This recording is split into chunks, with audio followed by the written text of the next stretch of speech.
So let's talk about the general search box tools.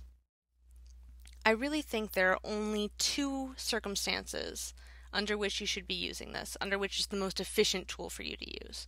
One, you're looking for very general industry information. You're not really sure what you're looking for specifically yet, you just want to sort of get a background on an industry. Or two, sort of on the opposite side of the spectrum, you know you are looking for a particular company or a specific person.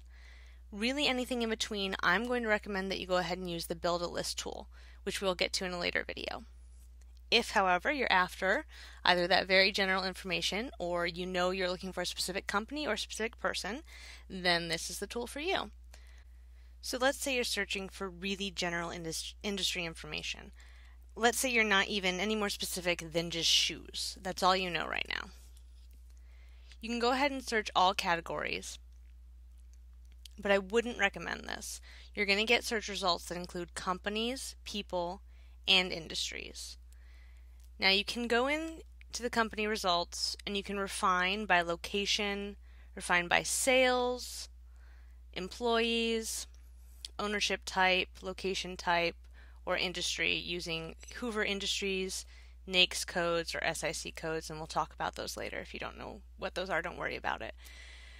But if you were going to go ahead and do it this way, I don't know why you wouldn't go ahead and use the Build a List option and have a list of companies that you're interested in at the end that you can export, download, print, use in that list form. So I'm not sure why you'd go ahead and do it this way, so I'm not going to recommend it. Same goes for people. You got 16,347 people as a result from this search for shoes. You can go into this list and you can refine by job type, by location, and by industry. I just don't think it's the most efficient means. So this is what I think you're after. Industries.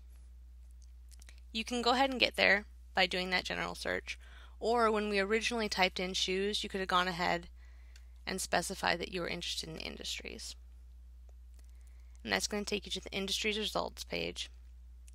And 15, it's a much nicer number. 15 results, all things I think have to do with shoes. You can see the keyword popping up there. Go ahead and click on one just to see what's in there. I'm going to do a whole separate video on what is actually included in these industry pages, but this is just an example.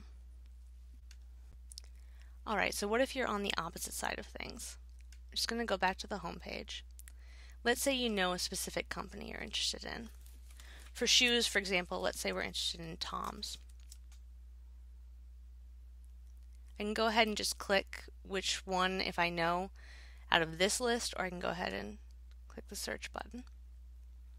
And again, it gives me all those same ability to refine by location, sales, employees, ownership type, etc.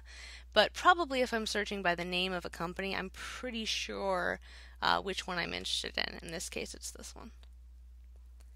And again, there's going to be a whole separate video on what's actually in the company information. Or let's go back to the home page one more time.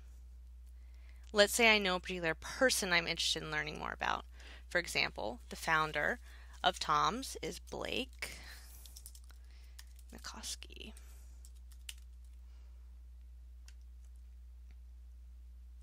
This gave me 2 results, but I know this is the one I want, President and CEO. This is a scenario where I knew specifically what person I was looking for. I can go ahead and click on that.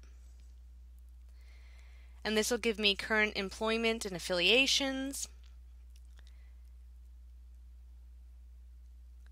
And then I don't have this with my free trial version, but depending on what subscription you have, you might have an email or more contact information. But even right here, you have an address and a primary phone number.